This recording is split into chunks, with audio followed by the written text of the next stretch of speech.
ध्यानशाला की यह 9वीं बैठक है और आज 5वां दिन है। हम लोग साथ साथ चलते हुए इस छोटे से गांव में असफलता की कला सीख रहे हैं, जो सफलता के दुष्चक्र को, सफलता के रोग को, जो कि बाहर से हमें बड़े सुहावने रूप में डाल दिया गया है, बड़े छलिया ढंग से डाल दिया गया है हमारे अंदर, बड़े मोहक ढंग से हमारे भीतर बिठा दिया गया है, और जिसके मोह जाल में फंस करके, जिसके तिलिस्मी दुष्चक्र में फंस करके हम अपना वास्तविक नैसर्गिक जीवन गंवा रहे हैं। उस रोग के, उस तिलिस्म के काट के लिए, उसकी निदान के लिए, उसके एंटीडोट के लिए, उसकी मारक औषधि के रूप में असफलता की कला साथ साथ सीख रहे हैं। यह अनूठी सुबह है। हम लोगों ने सुबह साथ साथ बैठ करके पहाड़ों के पीछे उगते हुए सूरज को देखा। सूर्योदय के समय हमारे सामने आम और लीची के फल लदे हुए वृक्ष खड़े थे। न जाने कितने पंछी उन वृक्षों के आसपास मंडराते, कलरव करते घूम रहे थे। साथ साथ चलते हुए, चाय की चुस्कियां लेते हुए हमने भोर की शुरुआत की। यहाँ मौसम थोड़ा गर्म है, पर फिर भी अन्य प्रांतों की अपेक्षा यह ठंडी जगह है, तो हम इसे खुशनुमा मौसम कह सकते हैं। हमने साथ साथ चलते हुए नदी की धारा के किनारे दूर तक राजमार्ग के पर सैर की। उसके बाद हम गांवों की ओर घूमे, जहां पर ग्रामीण लोग सुबह बैठ करके अपनी चाय पी रहे थे। उनसे अभिवादन लेते देते हम लोगों ने एक छोटा पुल पार किया। वह गांव में बना हुआ पुल पार करते ही हमने एक नए स्लेट के बने हुए घर को देखा।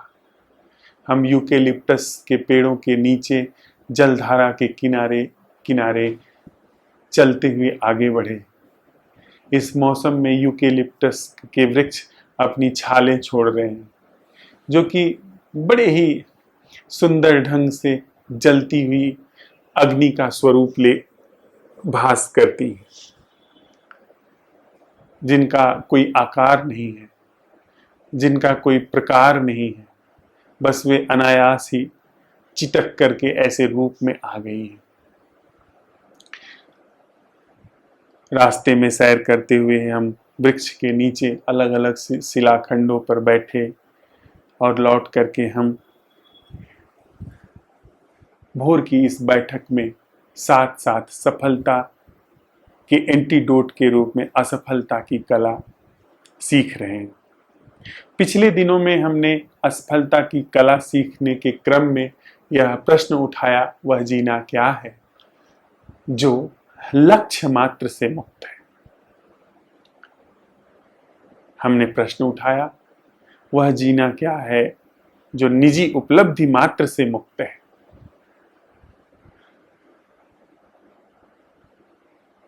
हमने पहले लक्ष्य के मिथ्या स्वरूप को देखा, फिर निज के मिथ्या स्वरूप को देखा, जिसे उपलब्धियां मिलती हैं वह हमें दिखाई पड़ा, उसका तिलिस्मी स्वरूप दिखाई पड़ा, जो कि सफलता का ढंग है, और जो मिलता है वह दिखाई पड़ा, वह जो लक्ष्य हासिल होता है वह दिखाई पड़ा कि यह दोनों ही लक्ष्य और लक्ष्य को हासिल करने वाला, ये दोनों ही तिलिस्मी है, दोनों ही बनावटी रूप से हमारे अंदर स्थापित किए गए हैं, जिसको पूरा करने के चक्कर में हमारा पूरा जीवन व्यर्थ चला जाता है।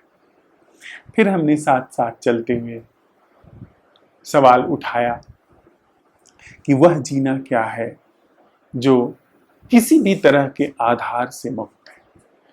आधार से आशय जमीन नहीं, जमीन पर जहां हमारे हाथ पैर हैं, जिस पर हम टिके हुए हैं, वह नहीं। वह भौतिक शरीर के लिए तो आधार चाहिए ही, भौतिक शरीर के लिए तो आश्रय चाहिए ही।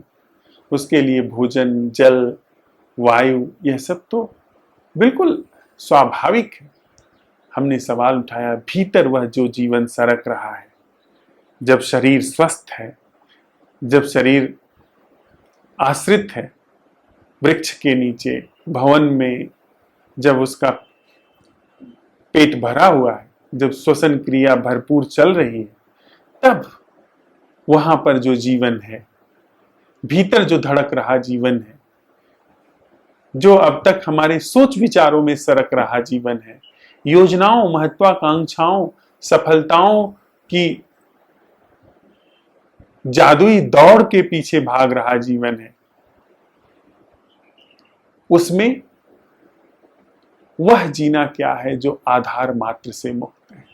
अब तक हमारा जो जीवन है वो चित्त को आधार बना करके, बुद्धि को, मन को आधार बना करके संबंधित होता है, जुड़ता है, जिसमें उसके कारण होते हैं, जिसमें लेन देन होता है, स्वार्थ और भय होता है। ये सारी चीजें आनुषंगिक रूप से उभर करके आती हैं। वहां हमने प्रश्न उठाया कि वह जीना क्या है जो आधार मात्र से मुक्त है। फिर बीते दिन भर हम लोगों ने प्रश्न उठाया, अन्वेषण किया कि वह जीना क्या है जो देश और काल दोनों से मुक्त है। देश का अर्थ है वह जो भीतर हमारे खाली जगह निर्मित होती है, अलग जगह निर्मित होती है, आभासी जगह निर्मित होती है, जिसमें हम दूसरे की छवियों को सजो करके रखते हैं, जिसमें हम अपनी छवि को बना करके रखते हैं, उसमें संशोधन करते रहते हैं, उसमें जोड़ते घटाते रहते हैं, दूसरे की छवि को भी जोड़ते घटाते रहते हैं। वह जो परिकल्पित भीतर एक मायावी जीवन हमारे अंदर चल रहा है, वह देश और वह काल जो अतीत, भविष्य और वर्तमान के रूप में हमारे जीवन में सरक रहा है, जो हमें कहीं पहुंचाने, कहीं होने का झांसा देता है। कभी हम थे, क्या थे, वह उन सबको आधार बना करके भविष्य की योजनाएं बनाता है, और इन दोनों के मध्य हम जो हैं उसको रेखांकित करता है, उसको एक बिंदु के रूप में देखता है। यही हमारा जीवन है। तो हमने यह सवाल उठाया कि यह जो भ्रामक, जिसकी हमने भ्रम संरचना की परीक्षा की कि देश, अलग देश, यह परिकल्पित है, यह बस संयोग है, यह न पहले था न आगे बचेगा। मेरे अंदर जो चित्त है यह बस कुछ वर्षों के लिए तिलिस्मी ढंग से मेरे अंदर भास रहा है। शरीर गिरेगा, यह चित्त मिट जाएगा। न जाने कितने चित्त जिन्होंने पूरे विश्व विजय की कामना की थी, वे मिट गए, उनका नामो निशान नहीं है। वह अतीत, वह भविष्य, वह सब झूठ है। तो हमने यह सवाल उठाया कि वह जीना क्या है जो देश काल से मुक्त है, भीतर चल रहे देश और भीतर चल रहे काल से मुक्त है। इन प्रश्नों को उठाने में हमारे हाथ कुछ नहीं लगता। यह बड़ी अनूठी प्रक्रिया है। यह जो हम असफलता की कला सीख रहे हैं, इसमें इतनी भी सफलता हमें हाथ नहीं लगती है कि हम यह कह सके कि हमें असफलता की कला में हम सफल हो गए, असफलता की कला सीखने में हम सफल हो गए, असफलता की कला में भी सीखने में हम असफल हो रहे हैं। क्यों? फिर यहां हम कर क्या रहे हैं? फिर यहां यह हो क्या रहा है? कुछ अनूठा हो रहा है। कुछ अद्भुत हो रहा है। क्या? अब तक धरती पर सारी दुनिया में, सारे धर्मशास्त्रों में, सारी आध्यात्मिकता में कहीं न कहीं प्रकारांतर से सफलता को स्थापित किया गया कि आपको एक दिन मुक्त हो जाना है। आप ऐसा करोगे तो मुक्त हो जाओगे, आप ऐसा करोगे तो दुख से मुक्त हो जाओगे। बुद्ध का धर्म कहता है कि आप दुख से मुक्त हो जाओगे, कुछ भले न मिले लेकिन दुख से मुक्त हो जाओगे, तो एक सफलता का मानदंड दिखाई पड़ता है। वैदिक धर्म कहता है कि आप भ्रम से मुक्त हो जाओगे, आप माया से मुक्त हो जाओगे, तो ब्रह्म वहां उपस्थित ही है, उसमें सफलता हाथ लग जाएगी माया से मुक्त होने में। लेकिन यह जो हम प्रयोग कर रहे हैं, यह ऐसी किसी भी आश्वासन को नहीं ला रहा है, ऐसा कुछ भी नहीं कह रहा है। यह जो सफल होने चलता है उसी का ध्वंस है। यह जो सफलता का हमारे सामने तिलिस्म खड़ा होता है उसका ध्वंस तो है ही, उसके साथ ही साथ जो यह अपरोक्ष रूप से हमारे अंदर सफल होने वाला बैठा रहता है, इसका भी ध्वंस है, इसका भी विधिवत अंत है, जिसके लिए हम साथ साथ चलते हुए परीक्षण कर रहे हैं, पता लगा रहे हैं। तो कल हम जब साथ साथ और कल के बाद आज तक हुए संवादों में, बैठकों में यह बात सामने आई है कि हम यह सवाल जब उठा रहे हैं कि वह जीना क्या है जो देश और काल दोनों से मुक्त है, तो भीतर हमारे क्या घटित हो रहा है? पहले सारा जीवन देश काल में डूबता उतराता चलता रहा। अब हम सवाल उठा रहे हैं, वह जीना क्या है जो देश काल से मुक्त है? एक जगह आती है, स्तंभित हो जाते हैं, स्थगित हो जाते हैं, ठहर जाते हैं, ठिठक जाते हैं, भीतर कुछ नहीं दिखाई पड़ता है। लेकिन हम घबरा नहीं रहे, हम वहां से यह उचक करके कि अरे यह तो यही होता है, फिर वापस जीवन वहीं सरक जाता है उन्हीं क्षेत्रों में, ऐसा नहीं कर रहे हैं। देखिए ना, हम सुबह जब सैर पर जाते हैं, कितने सारे नाले, खाइयां, उबड़ खाबड़ जगहें, न जाने पहचाने रास्ते हम अख्तियार करते हैं ना, पर हम साहस नहीं खोते। हम आगे बढ़ते हैं और पाते हैं कि रास्ता आ गया, निकल के हम आ गए बाहर, वापस जहां चले थे वहां लौट आए, हमने नए नए रास्तों की खोज की है। तो वैसे ही जब हम ये सवाल उठाते हैं कि वह जीना क्या है, जीना जो बाहर नहीं, भीतर जो जीना चल रहा है, बाहर जो चिकित्सक या वैज्ञानिक खोजता है या इंजीनियर खोजता है नए उपाय, और भीतर वो जस का तस बना रहता है, रोता कुढ़ता, वह नहीं। यहां जो अन्वेषण चल रहा है वह अन्वेषण जीवन को बुनियादी रूप से बदलने वाला है, जीवन को उसके दुखों तिलिस्मों से मुक्त करने वाला है। तो यहां हम गोता लगा करके, भीतर डूब करके उस जीवन का अन्वेषण कर रहे हैं कि जो देश और काल की पूरी संरचना से अलिप्त है, उसे लिप्त ही नहीं किया जा सकता है। तो प्रश्न हमारे भीतर एक मारक औषधि की तरह, एक ऐसे औजार की तरह, एक ऐसे हथियार की तरह सामने आता है जो कि तिलिस्म के पूरे जंगल को काट डालता है, काटना शुरू कर देता है। तिलिस्म क्या कहता है?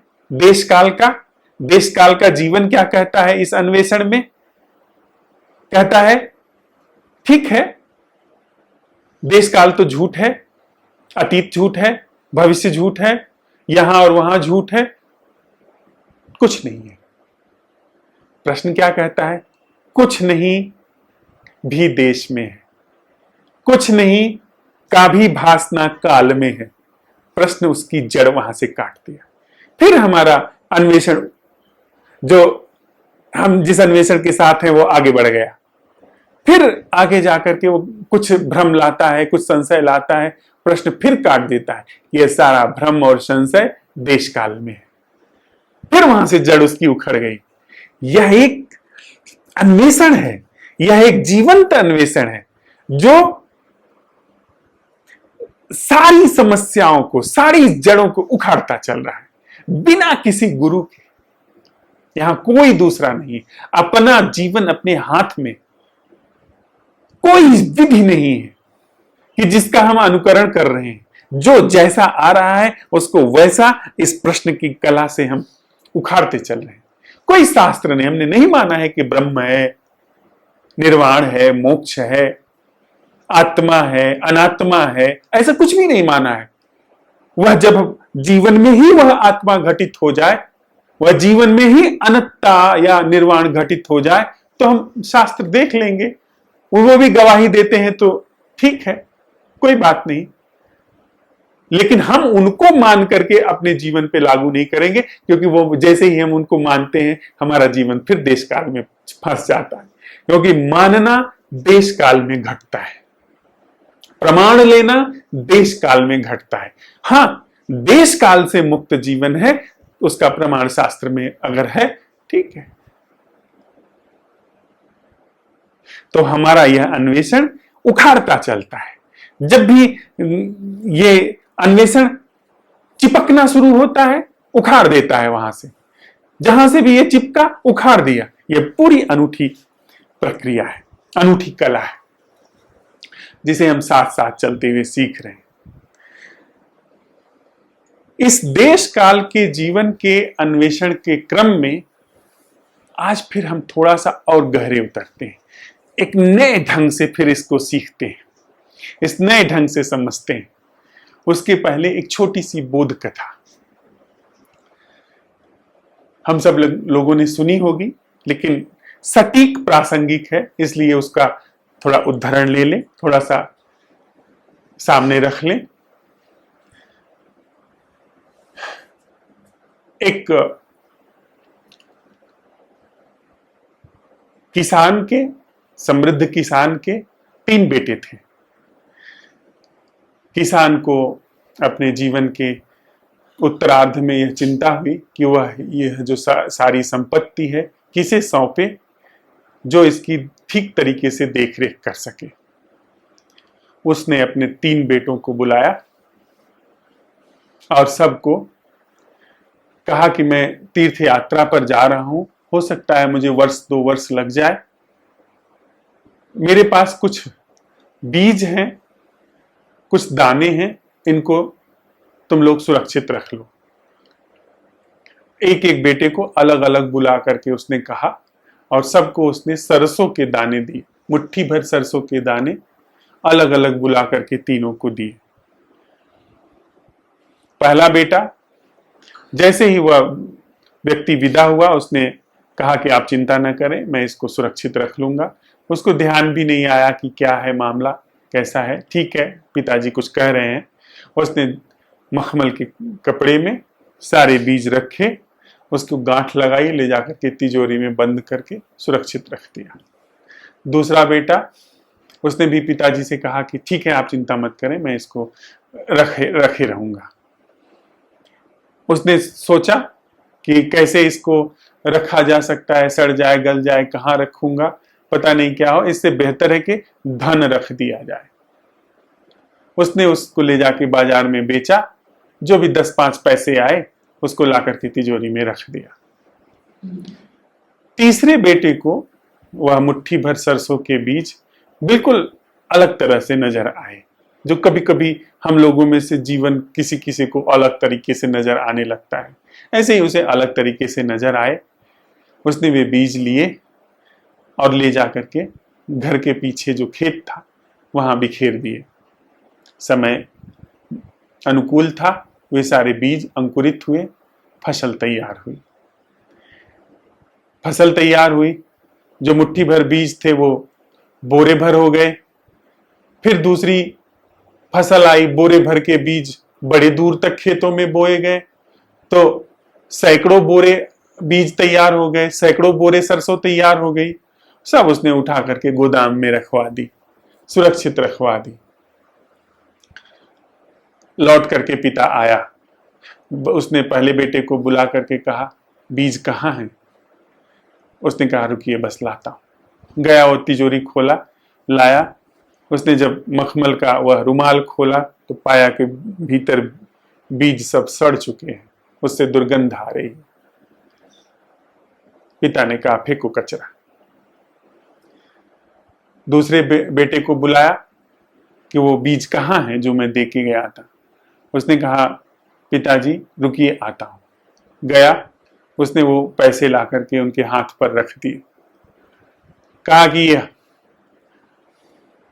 बीज सड़ जाते, गल जाते, पता नहीं क्या होता, मैंने ऐसी चीज इसके बदले में लाकर रख दी है जो न सड़ेगी न गलेगी, बल्कि इसका मूल्य समय के साथ बढ़ेगा। वो धन की भाषा में सोचता था कि धन आगे आने वाले समय में उसका मूल्य ज्यादा हो जाता है। तो देखिए, जब बेचा था तो 10 पैसे था, अब देखिए इसका मूल्य कुछ ज्यादा ही हो गया होगा। ये खर्च भी नहीं हो सकता, ये सड़ भी गल नहीं सकता है। तीसरे बेटे को बुलाया, उसने कहा कि पिताजी यहां मुश्किल होगी, आपको मेरे साथ चलना होगा। ठीक है चलो। ले गया, उसने गोदाम खोला और दिखाया कि यह देखिए। पिता ने कहा, यह क्या है? बीज कहाँ है? क्या यही बीज तो हैं जो आपने दिए थे? कि ये इतने कैसे हो गए? कि मैंने बो दिए थे। और यह देखिए छल्लियां, हजारों बोरे वहां पर, सैकड़ों बोरे भर करके रखे हुए हैं। और वही नहीं, फसल पीछे देखिए लहलहा रही है, पीले फूल, न जाने कितनी तितलियां, भौरे, न जाने कितनी सुगंध पूरे नगर में व्याप्त है उन फूलों से। यह भी देखिए। पिता गदगद हुआ, उसने अपना सारा धन, जो भी संपत्ति थी, उस तीसरे बेटे को दे दिया। बड़ी प्रासंगिक यह कहानी है हमारे अन्वेषण के संदर्भ में। हम जब प्रश्न उठाते हैं, पहले हमारा जीवन गति में रहता है, जो कि यह हो जाऊं, वह हो जाऊं, यहां सफल हो जाऊं, वहां सफल हो जाऊं, उसमें रहता है। फिर हम प्रश्न उठाते हैं, वह स्थगित हो जाता है। यह दो चीजें हम जानते हैं। लगातार चलते रहना बाजार में, जैसे कि उस किसान का दूसरा बेटा, उसने वह धन बेचा, बेच करके वह धन बाजार में लगा दिया और बाजार में वह धन बढ़ रहा है। वह उसने सूद पर दे दिया, उसके ब्याज भी आ रहा है। तो एक ढंग हम यह जानते हैं कि जो जीवन है वह बाजार में लगा दिया जाए, पाने की भाषा में, होने की भाषा में यह लगा दिया जाए। दूसरा, रोक लिया जाए, जीवन व्यर्थ है, सड़ जाया जाए, रुक गए, ठहर गए, वह जीवन। कुछ नहीं है जीवन वह। यह हमारे अन्वेषण का भौतिक स्वरूप हुआ। ये दो ढंग हम जानते हैं। अब जब हम प्रश्न उठाते हैं, क्या होता है?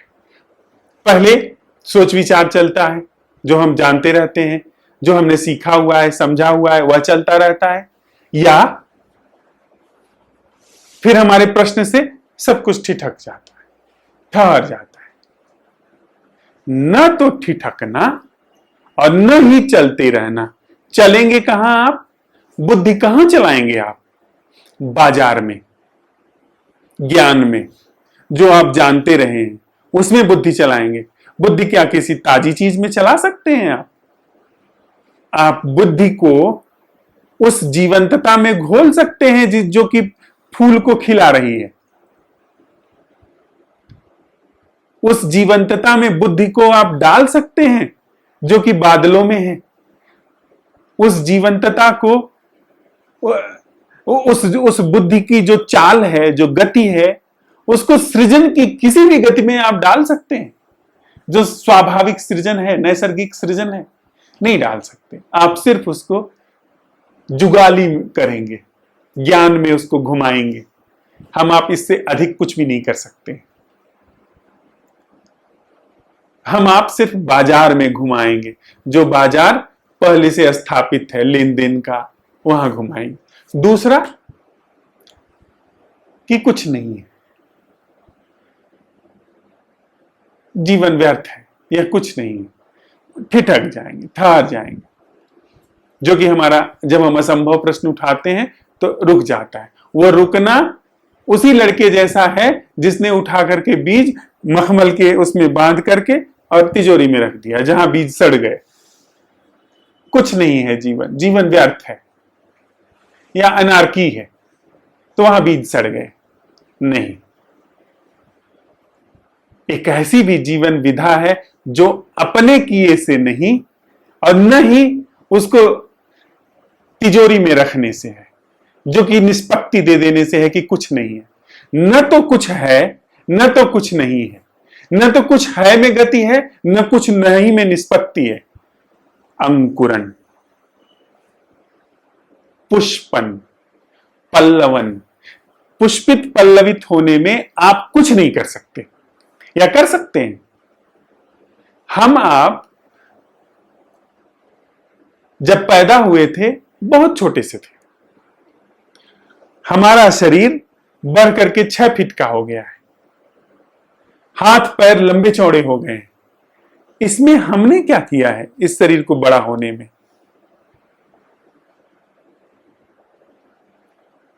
इस शरीर के विकसित होने में हमारा क्या योगदान? इसलिए पूरी संरचना, हृदय धड़क रहा है, खून बह रहा है, श्वसन क्रिया चल रही है, आंखों में ज्योति है, कानों में सुनाई देने की क्षमता है, मस्तिष्क है जो चीजों को संकलित कर सकता है, स्मृति को संकलित कर सकता है। इसमें हमने क्या किया है? यह अपने से हुआ है। तो वह जीवन जो सच्चा है वह न हमारे बाजारीकरण से और न ही हमारे कुछ नहीं कहने से, उसको अवसर देने से है, जहां पे पुष्पित पल्लवित होना शुरू हो जाता है। अर्थात जब हम असंभव प्रश्न उठाते हैं, जब हम सवाल उठाते हैं और उसमें इस झांसे को जो झट से मन देता है कि कुछ नहीं है, कुछ नहीं होने का मतलब कुछ नहीं है, मत आगे बढ़ो, इसके बाद तो कुछ नहीं है, वापस लौटो बाजार में। तो दो ही चीज जानता है कि इधर कुछ नहीं है, उसके लिए निश्चित रूप से कुछ नहीं है। तो इसलिए वो कहता है कि लौटो, फिर सोच विचार में लौटो, फिर ये वो करने में लौटो। नहीं, सोच विचार का बाजार यानी गति, जो गति हम कर सकते हैं वह भी मिथ्या है, वह भी झूठ है।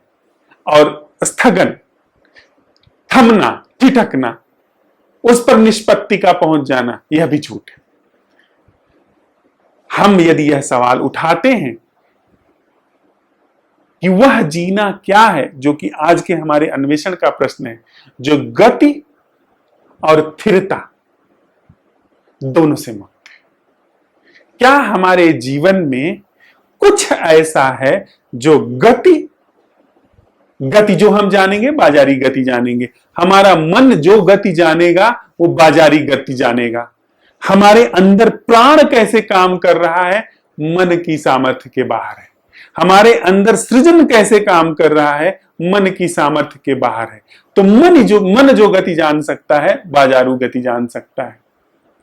मन जो थमना जान सकता है, वह विचारों का थमना जान सकता है कि विचार चल रहे हैं या विचार रुक गए। मन उसको नहीं जान सकता है जो वास्तव में सृजन है। मन अंतिम रूप से क्या कर सकता है कि वह अपने ऊपर प्रश्न चिन्ह लगा करके न तो स्थिर हो और न तो गतिमान हो, चैतन्य हो, जागा हो, जागृत हो, होशपूर्ण हो। वह मन ही पूजा, मन ही धूप, मनसो सेव रूप अनूप। बड़ी सुंदर ढंग से रविदास ने यह बात कही है। तब यही मन पूजा है, यही मन धूप है, इसी मन से रूप अनूप, इसी मन की संरचना से ऐसी जीवन कला जो अनुपम है, अनूप, जो अतुल्य है, जो असीम है, जो निराधार है। कहने वाले कहते हैं ना, छांदोग्य उपनिषद का सूत्र आता है, वो कहता है कि जो भी सीम के सुख हैं वे क्षुद्र हैं, ओछे हैं। सुख वही है जो असीम का है, सुख वही है जो असीम में है, छांदोग्य उपनिषद कहता है। तो वो कहता है, मित्र मुझे असीम के सुख में प्रेरित करो, मुझे असीम के सुख में सुस्थापित करो। तो यही मन, यही मैं जो अब तक अपने दायरे में सत्य को खोजता था, वह वहां से मुक्त होकर के अब अपने को समेट करके, अपने को स्थगित करके, यानी अपने को अपनी जगह पर सीमित करके उसको अवसर दे रहा है जो सृजन स्वरूप है। वही मन पूजा हो गया, वही मन धूप हो गया, वही मन अपरोक्ष रूप से प्रकारांतर से अनूप का कारक बन गया। अनुपम जो है, जो अतुल्य है, जो असीम है, उसके अवतरण के लिए हेतु बन गया, वो उसका अवतरण के लिए वह कारक बन गया। वही मन जो अब तक उपद्रव करता था, सारे दुखों का, भ्रमों का कारक था, चुप होकर के अपनी सीमा समझ करके उसने सृजन को अवसर दे दिया। तो आज के दिन पूरा हमारा संवाद के लिए जो प्रश्न है वह है, क्या हमारे जीवन में कुछ भी ऐसा है जो गति से और स्थिरता से, दोनों से मुक्त है? कुछ भी ऐसा है जिसमें न गति है और न स्थिरता है, उसका हम दिन भर में अन्वेषण करते हैं, उस पर संवाद करते हैं, उसका पता लगाते हैं, क्योंकि हम यह देख सकते हैं गति और स्थिरता ये दोनों ही मन के देश काल के लक्षण हैं, देश काल की संरचना है। तो हम अपने जीवन में पता लगाते हैं कि कुछ भी क्या ऐसा जीवन है हमारे अंदर है जो गति से, स्थिरता से, यानी जब हम प्रश्न नहीं उठाते हैं असंभव या संभव प्रश्न उठाते हैं तो गति रहती है, मन चंचल रहता है, मन चलायमान रहता है, और जब प्रश्न उठाते हैं स्थिर हो जाता है। वह पहले अपने मुखर स्वरूप में रहता है, फिर वो अपने मौन स्वरूप में आता है, वह फिर मौन स्वरूप में अपने आ जाता है, बीज स्वरूप में आ जाता है। पहले वह दिखाई पड़ता है, उसके बाद दिखाई नहीं पड़ता है, और झट से अपने को चुप कर लेता है। वैसा नहीं, वह क्या हमारे जीवन में कुछ भी ऐसा है जो न तो मुखर है और न ही मौन है, न ही चलायमान है, न ही स्थिर। इसका हम लोग आज दिन भर परीक्षण करते हैं, इसका पता लगाते हैं और इस पर संवाद करते हैं। तो जो भी हम लोगों ने कहा सुना है इस भोर की बैठक में, उसके साथ 5 मिनट बैठते हैं और फिर जो इसको लेकर के प्रश्न होंगे उस पर हम लोग साथ साथ चलते हुए परीक्षण करते हैं।